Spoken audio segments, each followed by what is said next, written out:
We are diving into one of the toughest questions to answer. What is RevOps? We're sitting down with our head of engineering, our head of RevOps strategy, and the head of our marketing ops practice.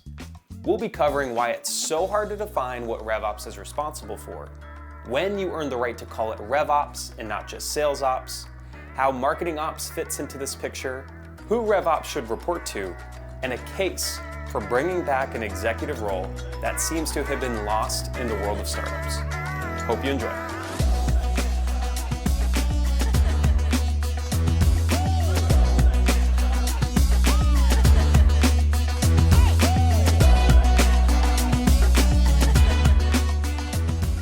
Well, something I think that we don't talk enough about, probably because we get way too deep in the weeds on everything that's going on, is taking a step back and just answering, what is RevOps?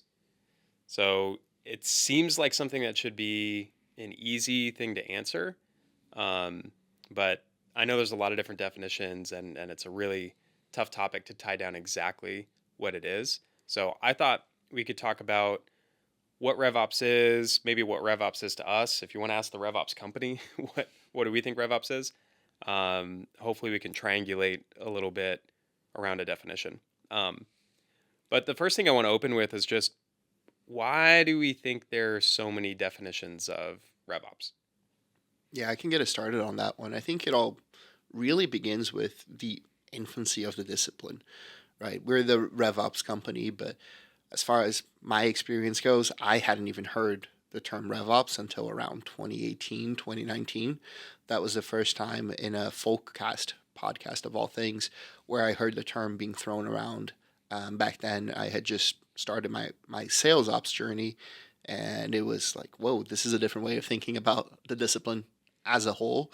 So I think just in general, it's so early in its kind of coming around stage of what the discipline even is, that we're still figuring out what falls within the umbrella or out of the umbrella in the first place. Yeah, I think of it as something that has been around for a while, but you're right. I mean, it's probably the earliest time that anybody was throwing around the term is like 7 years ago. Mm-hmm. So relatively, it hasn't been around that long to gain too much definition. And I do think it's almost a byproduct of a larger trend of becoming more data-driven. I think one thing, sales used to be a little bit touch and feely, gut check, like it was just kind of an art, right? It was very hard to quantify the art of sales. And I think now more and more companies are realizing this needs to be a data-driven approach. We have to look at the data that's driving our revenue and really get insights out of that to know where to invest, where to spend our time.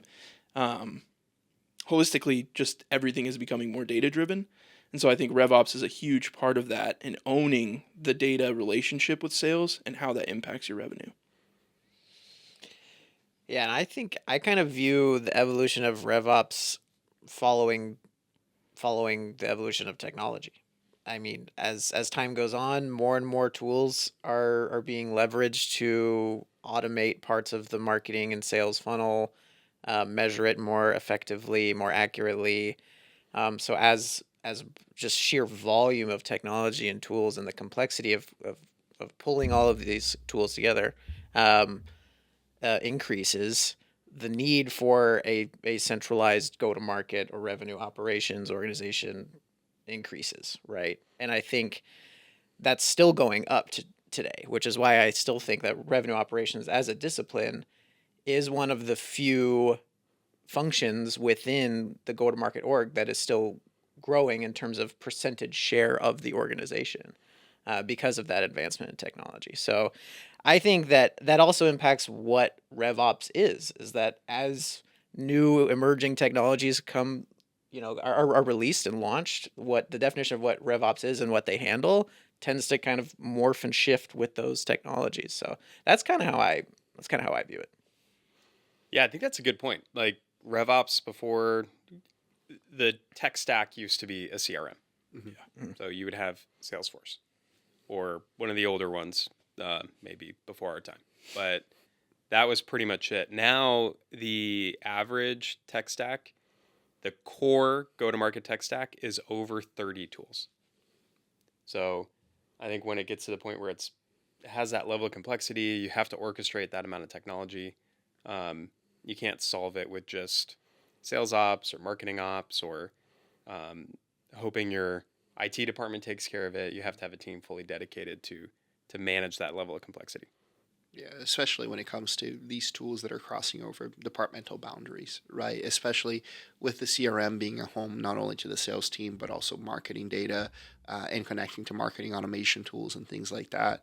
Those transition points where data is flowing over from one system to another, moving over from one department to another. If there's not a centralized, almost agnostic department that is overseeing that and making sure that the communication channels and the operational efficiency of that isn't maximized for the overall company perspective, it's very easy to fall into a trap of misaligned definitions or broken processes that create friction and tension between these teams. So I feel like RevOps sphere of influence has only grown alongside that, because the more tools that you have, the more transition points, the more handoffs, the more opportunities you have to make a difference on a more open basis than before. And I think something that's interesting is it's easy to think of RevOps, I think, from the sales-led growth motion. But when we start thinking about it from like a product-led growth motion or an ecosystem-led growth motion, I think it changes and almost gets even more valuable in some of those other motions where you really need to have a grasp on what's going on in those external systems or even the internal back end of your product admin. You have to have that insight to be able to drive results and drive revenue. So I think it's interesting too, and Sean, not to put you on the spot, but it feels to me like marketing and marketing operations has been data driven a little bit longer. Like kind of kicked it off, right? Like tracking your ad spend, tracking your campaign effectiveness, even going back to like email opens, all the way back to basics. Right, right. So have you seen that kind of like transition into sales, and where do you see the inflection point of those two coming together to form RevOps? Yeah, I think big part of it is just simply the fact that there's typically just more money invested in marketing. And so there's just more scrutiny and more questions to be asked. And also I think it's attribution is a big part of it. It's a lot harder to attribute revenue to a marketing campaign that influenced someone, a lead or a prospect over a year ago, versus an individual sales rep who literally like they can show you, I closed this much in revenue. Don't ask me questions. You know what I mean? So it's like, Attribution is pretty clear in sales. right, exactly. So it's like they just don't get asked the same like breadth and depth of questions, and so I think that's probably part of the reason why marketing has been forced to be a little more data driven. But a lot of that data driven mentality was there before marketing operations became a really prominent function. You know, it would be handled more on the kind of digital advertising side, and but I think that you bring up a good point that the scrutiny on the sales org and how efficient they are, especially honestly in the last couple years, has been increased, and I think the level of attention to detail in terms of sales performance from the executive level at companies is increasing, and I think with that the need for clearer and more accurate data insights. And the other thing that kind of the other thought that triggered to me is that um, marketing operations has always been kind of a weird one in terms uh, of deciding or viewing RevOps in so many different ways. Because sometimes marketing operations is its own thing, sometimes it's part of revenue operations. And I think we'll get to some of this later on in the podcast where we're going to be talking about kind of who sits in revenue operations. But I also think that like that also makes it kind of hard to answer the question of like what RevOps is the separating out of these different functions and how they kind of think and operate a little differently. And I think as time goes on, all of these things are becoming more and more unified. It's like a full funnel view of everything. And also a lot of motions are becoming more hybridized, to your point, right? More product led motions. Um, combined with a sales led motion, and how do you measure all of that in one location to make sure it's cohesive? And so I think that's where revenue operations is also continuing to expand in terms of defining what it handles. Well, and I think the biggest definition, so going back to why are there so many different definitions of RevOps or tying down what it is, the biggest one that's confusing is sales ops masquerading around as RevOps. And I think because it's usually coming from a company that's primarily in a sales led growth motion. But the reality is, any company that's doing really well has hybrid motions. Yeah. You're going to have a portion of your business as product led growth. If not, you need to start doing that immediately. If you're going up market, which almost every single B2B SaaS company is going to try to do at some point, you're going to have to go to up market. You're going to have to get enterprise accounts. You're going to have to get sticky contracts. That's going to help your valuation. So eventually you're going to have some form of sales assist or sales led motion. And then the biggest one that's gaining a lot of traction is eco led growth motions, where you're really looking for these multiplier opportunities where you can push sales through channels, you can push sales through networks, and being able to orchestrate that takes something that's a little bit more than just sales ops. So I think it started as sales ops because I think the sales teams had support and then they started creeping other areas. But for any company running multiple motions, you're going to need a more dynamic team. Okay, something that I think would be good for those listening is, what are the basics of RevOps? So what are those boxes that you need to check that even give you an invitation to start using the word RevOps? Yeah, I can get us started on that one. I think at the very least, you're going to have to cover your sales portion of the sales cycle. You're going to need to have some kind of customer success component and at least a collaborating window into marketing ops. It's okay if marketing ops its own function, as long as you're involved in those conversations. You have to touch those three disciplines at the very least in order to be revenue operations. I think kind of by definition, if you're not looking at all the components that are driving revenue into your business from the beginning of your funnel to the end, you're probably not exploring the discipline as a whole. So I think that's the very high level. If those three boxes aren't checked, you're probably doing an earlier version of those ops, maybe even in a hybrid form, but you're not doing RevOps holistically. Well, let's talk about that. I might bring this to Sean in a second too. Yep. So how is that different from sales ops, Mhm.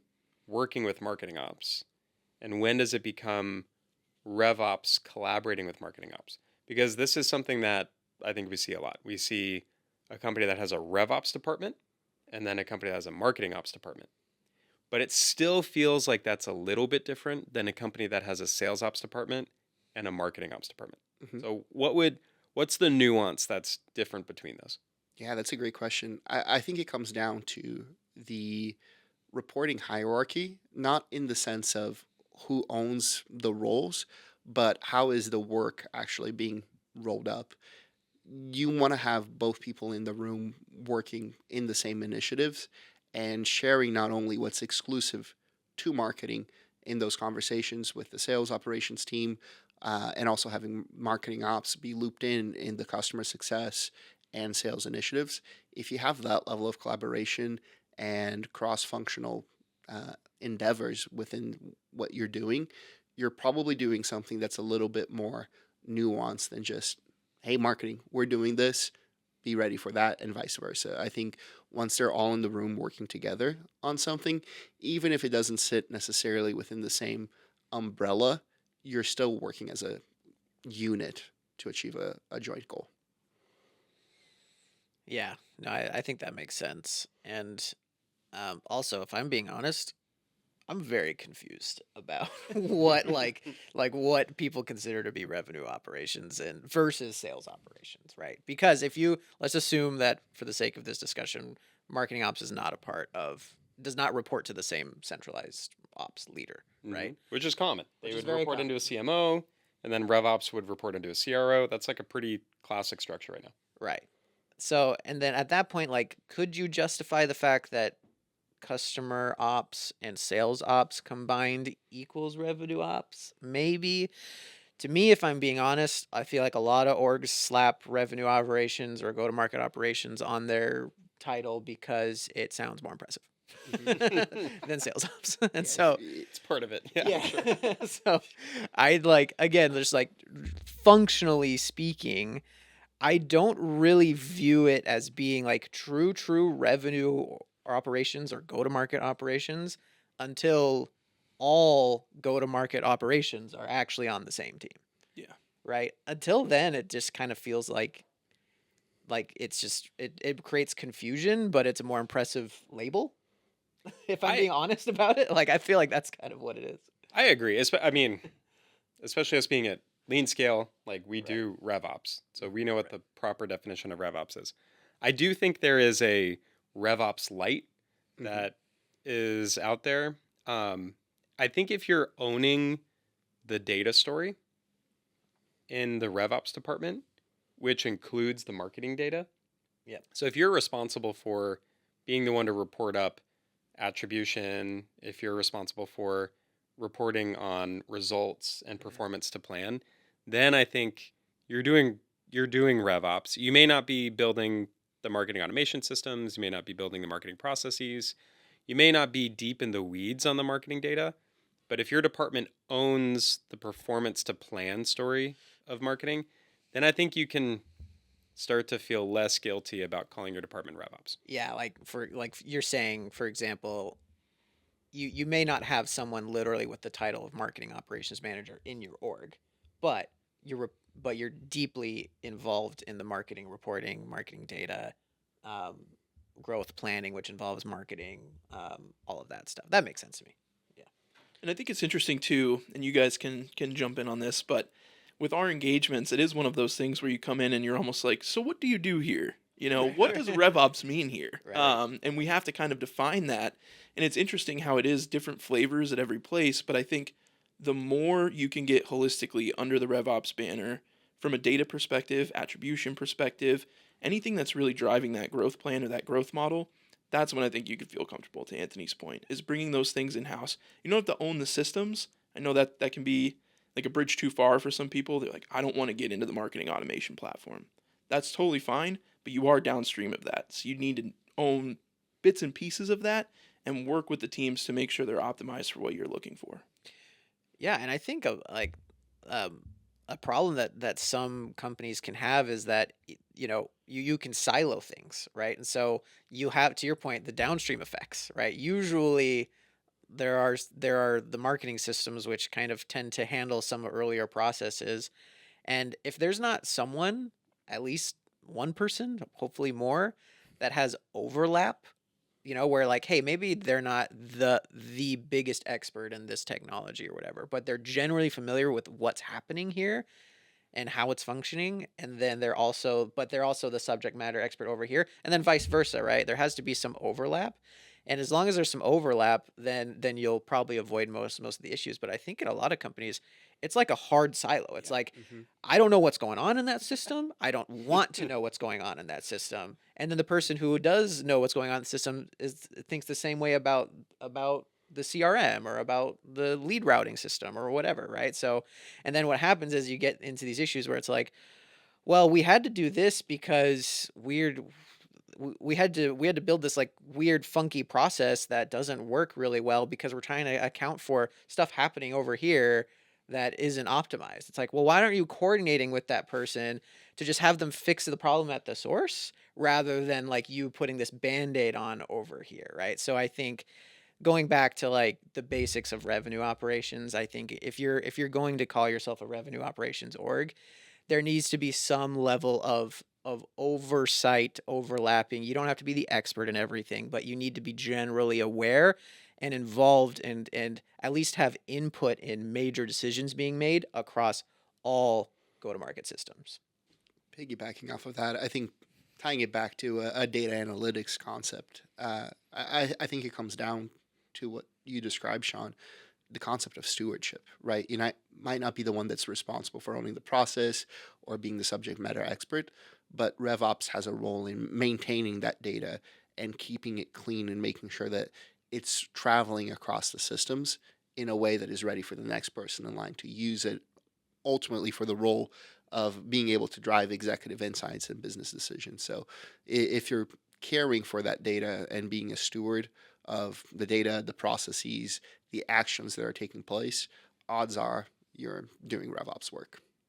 Yeah, I think that stewardship piece is the key. So who's leading?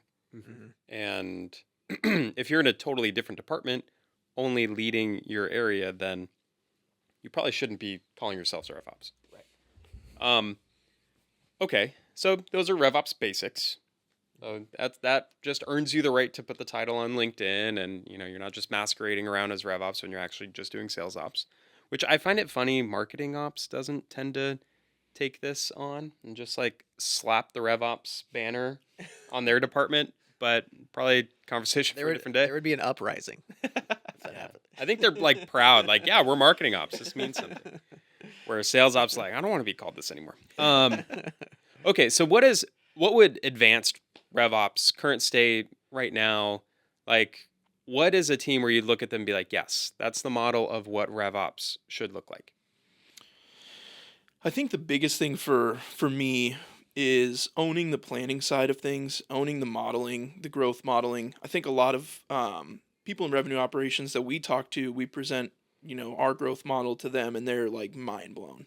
And I was too. The first time I saw a growth model, I was like, "Holy crap, this is amazing! There's so much in here. Like, I just need to digest all of this." Mhm. But once you start really getting under the hood, it's not super complicated. No. It's just A lot of division and multiplication mostly. That's it. Yeah. That's it. So I think if you could get that linked up to your CRM to get real-time insights where you're updating the plan like daily, weekly, tracking where you're at to goal, that's I think the next evolution of owning the plan, owning the strategy, and then also maintaining where you're at to goal. It's huge. I think something to add on top of that too is that historically, the way that RevOps came to be, a lot of it stems from sales ops, which started out as a very blue collar discipline, right? You were kind of doing what sales didn't have time or wanted to do, right? It was a lot of keep my stuff clean, give me the reports that I need, just keep things afloat so I can do my thing and thrive. Book my restaurants and hotels. Exactly.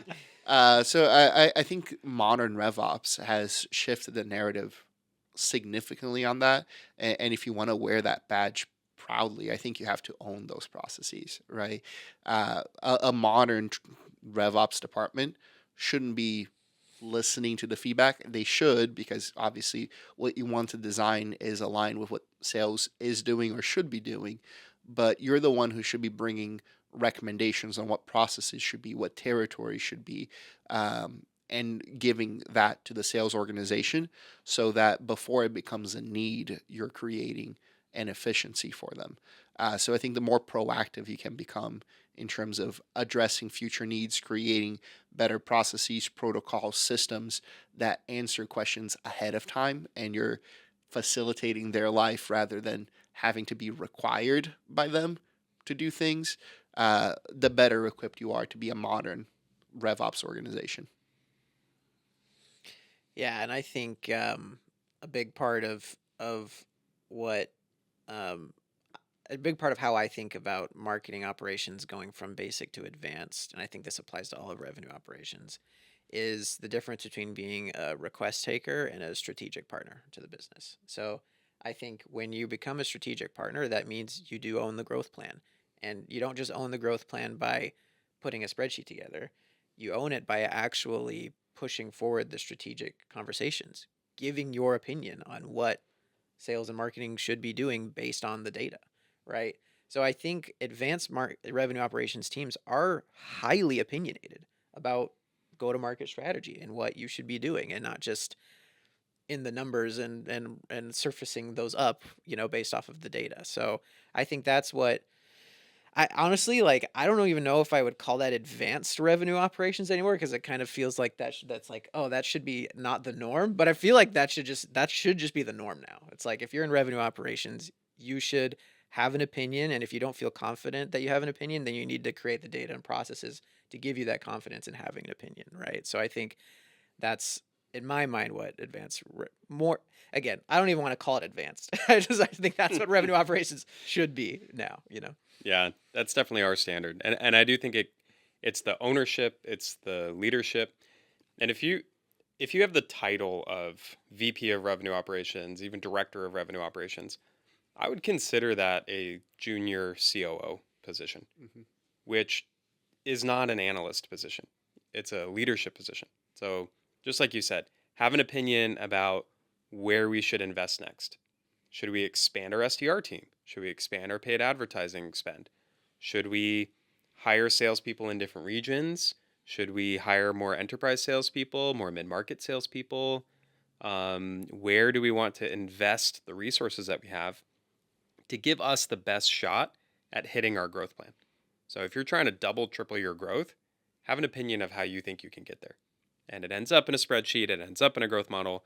But to Sean's point, the reality is you should have an opinion of what that looks like.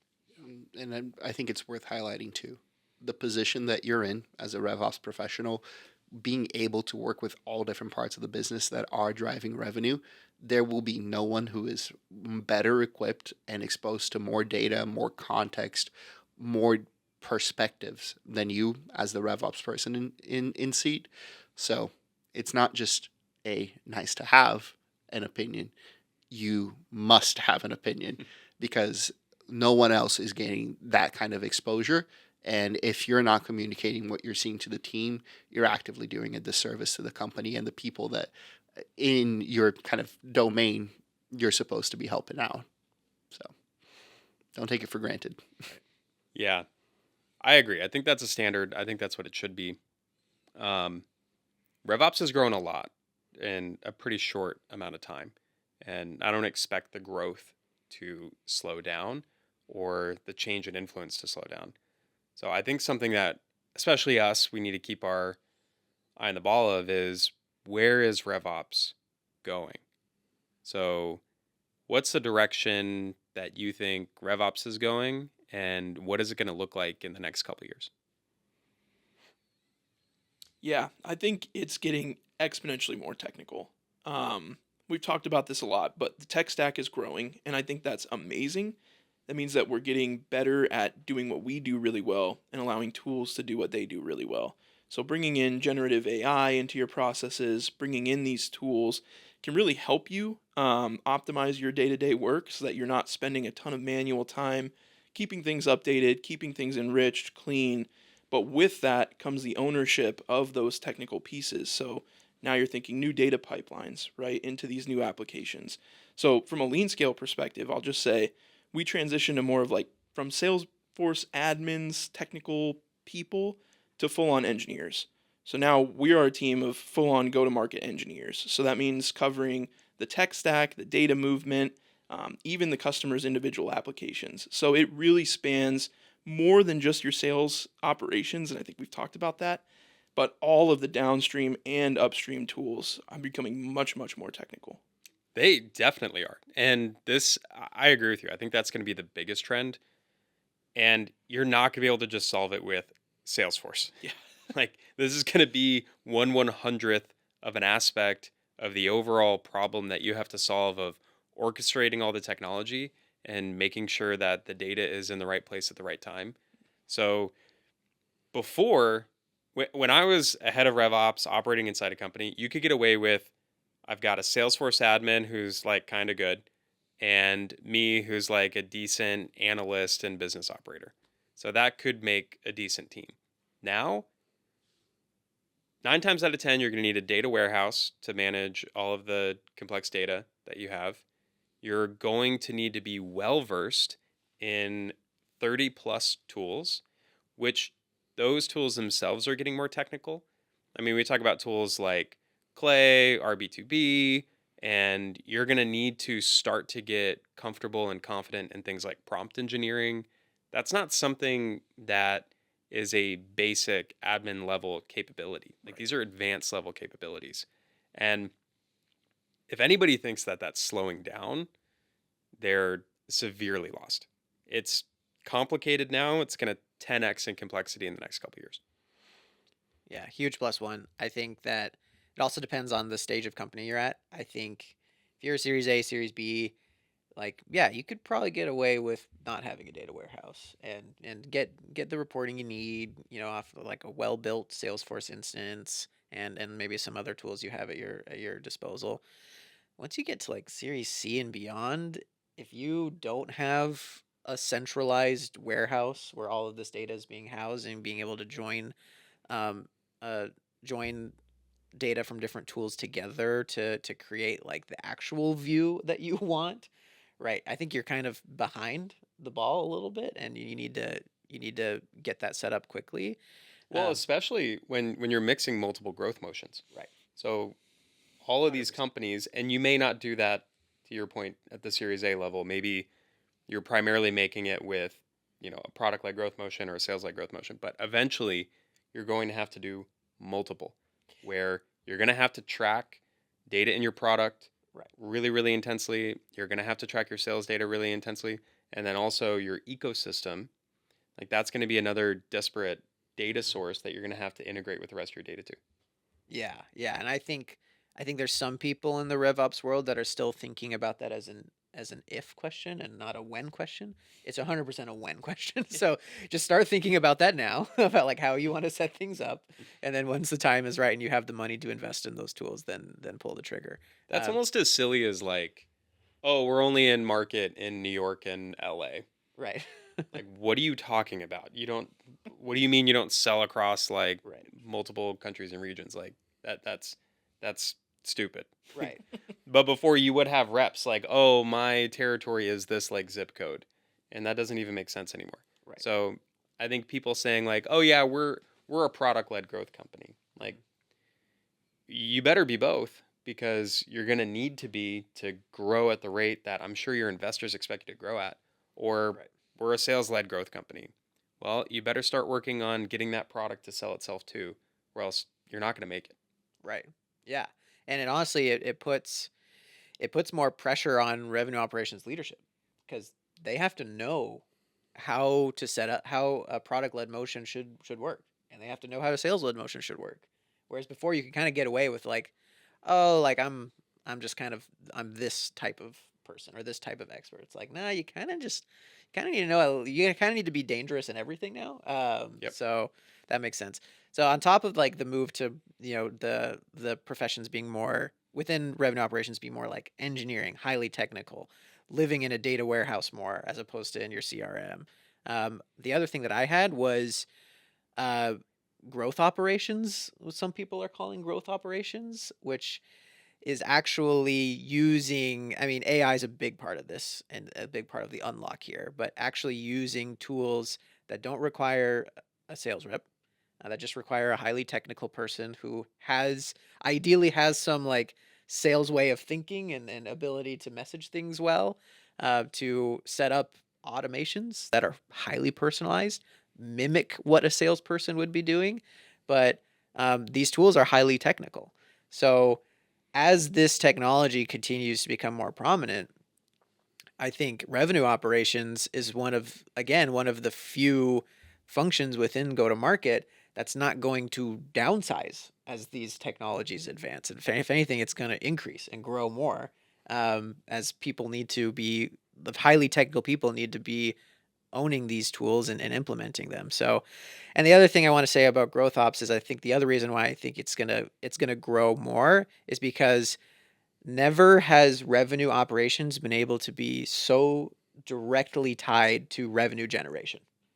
Like Right. growth ops, you mean you're basically mimicking a marketing sale, a sales rep, right? But just with technology.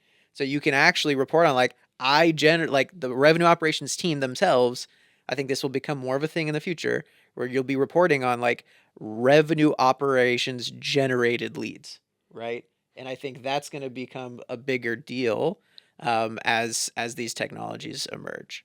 So I think that's the other area where it will evolve. And I think it's really interesting too. Anthony made a point earlier. Like you used to just be able to get away with a CRM. If you were lucky, you had a nice flashy CPQ, right? And those were like the basics. But now I think it's really figuring out what the tools do very, very well and making sure you are squeezing all the juice out of those tools. So tools are getting much more defined in what they're good at. There's much less one-stop shops where you can get kind of everything that you're looking for from one tool. Mm-hmm. So I think just really knowing how to maximize the effectiveness of the tools that you purchase, squeeze all that juice out of that sucker, that's going to be something that's very crucial. Because when an executive comes to you and says, why am I spending $10,000 a month on this tool? I don't know is not going to cut it, right? Like you have to know exactly what value you're getting from each and every tool in your stack. Well, and I used to think that the trend was going towards consolidation a little bit. And it is in some areas, like Mm-hmm. I'll call it the sales engagement platforms, Gong, Apollo, Outreach, Sales Lofts. They've taken some of those basic features For and put sure. them in one. Yeah. But then the AI tools came out, and then there's like a million categories within the AI tools. So not a lot of consolidation there at all right now. And it's going to take, I don't know, 5-10 years before they start fully bundling up into these mega Shrinking players. again. Yeah. Yep. And by then, there will probably be a next new thing Right. disrupting it as well. I wanted to shout out two different disciplines internally that I think are getting more and more on the radar. One feels very close and ever more relevant in finance, but I think product as well is going to relatively quickly start becoming more and more of a part of the RevOps Yes. umbrella. I think the more that you do on the planning side and the customer success side, where you're not dealing just with bookings, but with actual revenue. If anybody is working with a usage or a pay as you go model, you're probably a lot more involved already in the finance side of the house. Anything that you're doing on growth modeling will probably be a collaboration with finance as well. So the FinOps side feels like a very close cousin right now of RevOps that is getting closer and closer to the family pretty quickly. So I see Do you that. think it would be with the term revenue operations? Absolutely. I think we'd be a little bit more finance driven, but So I think that's the first horizon. And then nothing, sorry, sales reps, but nothing is going to drive more revenue than a product that works, right? So being able to work within the product umbrella, understand not only from an external, how do we forecast the impacts of a potential product? How do we tie back the features that customers are requesting, being that bridge to give product feedback, Mm-hmm. put dollars to what this is going to be. Traditionally, product has been part of that, marketing has been a part of that. And in both cases, it feels like there's a little bit outside of the discipline and something is likely missing. I think RevOps can likely be that band aid. But even further, right? Enabling the team internally. Enablement is an underrated kind of tangential part to RevOps that for most companies falls either within or just outside of the umbrella of RevOps. So being able to train new reps on new products, make sure that they're maximizing what they can actually pitch to customers and getting them on board with that feels like something that's going to be sooner than later very much integrated into the RevOps umbrella. Yeah, I think there's been times where I felt like the wall between go to market and product is like 20 feet high, pure two foot thick concrete. You know what I mean? And it's like sometimes we throw things over the wall to that team, and sometimes they throw thing over the wall to us. But I think as time goes on, to your point, I think that's a great point. Like I think that wall is getting a lot thinner over time, especially with the increase of everything we've been talking about, especially the increase of like more product led motion, more complexity, things moving into a data warehouse, the need to centralize product usage data and go to market data in one place. So yeah, I think that's another big trend of the future of where RevOps is going is like just getting more involvement with the product team. But Jake, you probably have a really good perspective on this. Yeah, it's interesting, and I love that you brought that up because when I was in product, I used to always say, no one reports to me directly except for my product success. The revenue of my product was my direct report. That's how I always felt. So whatever I had to do to enable the sales team, to enable customer success, getting that feedback from those teams was so critical to the success of our product. I think we would have died without it. There's just no better people who are talking to your customers, boots on the ground, and understand that. And then the product team, they're the ones who can make your dreams come true, right? They're the ones who will prioritize customer feedback, get those features that customers are willing to pay for through the door. It's a huge, huge part of the equation. yeah, and something that, and I wouldn't say we even do a great job of this at this point as well. Is when we talk about RevOps owning the growth plan, there should be product in the growth plan, product in the growth model. What features are we building that are going to drive revenue? What new products are we releasing that are going to drive revenue? And I've actually seen this at a couple companies, especially ones that index a little bit more product led. What quota is the product going to carry for the product led growth motion in the overall growth model? Yeah.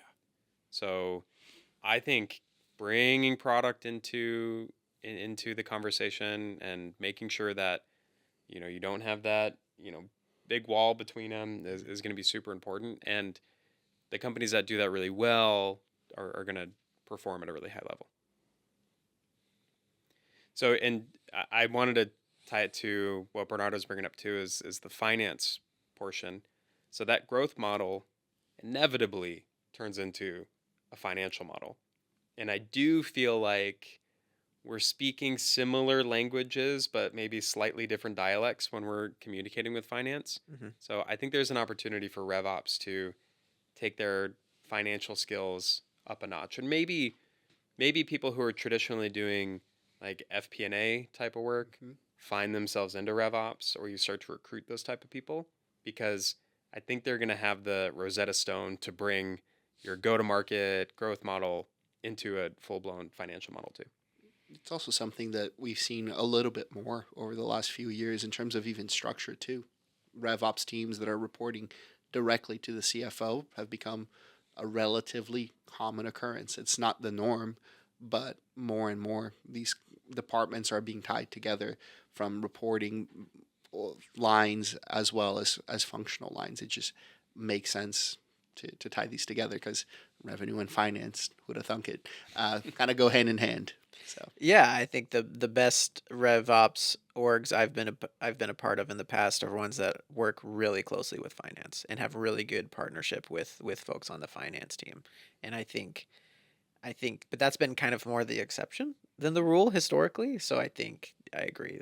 Would love to see that become more of the rule going forward. And I think we as humans have a tendency to find our number and get very attached to that number. So whatever that may be, right? Net new ARR, ACV, like you might be looking at one metric and that's your baby. Like you want to drive that metric. Mm-hmm. But if that's not important to your finance team, it's all for nothing, right?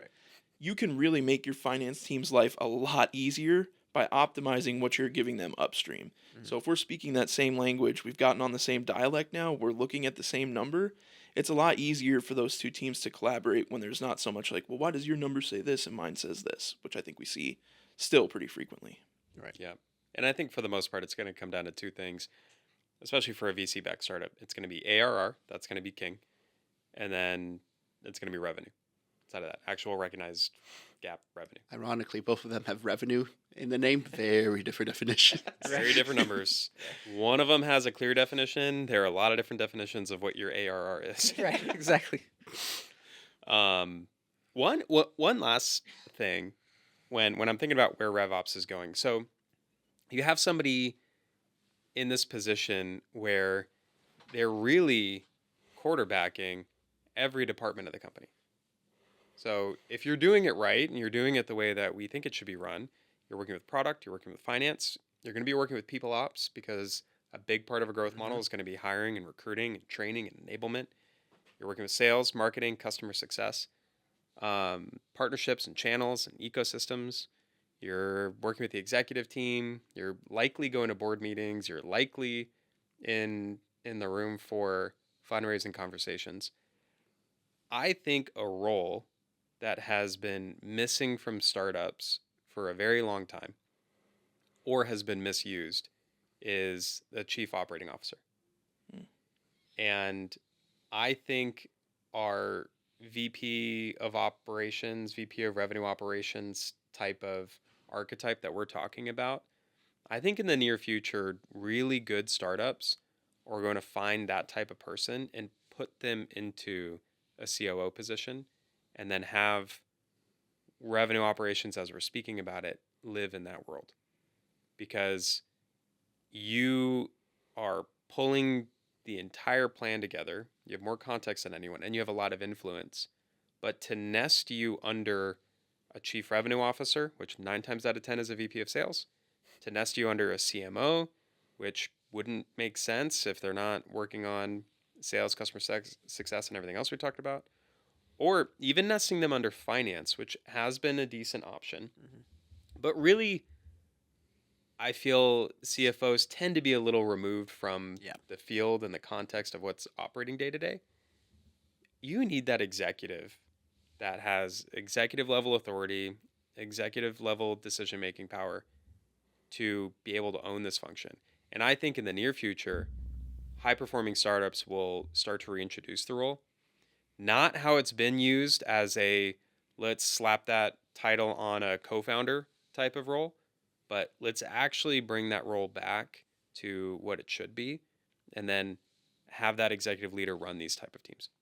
Yeah. I think we've spent a lot of time focusing on the rev of RevOps. Like we've talked a lot about the revenue, but we're completely missing that ops side. That operations side is so massive. So that really just clicked with me when you said that.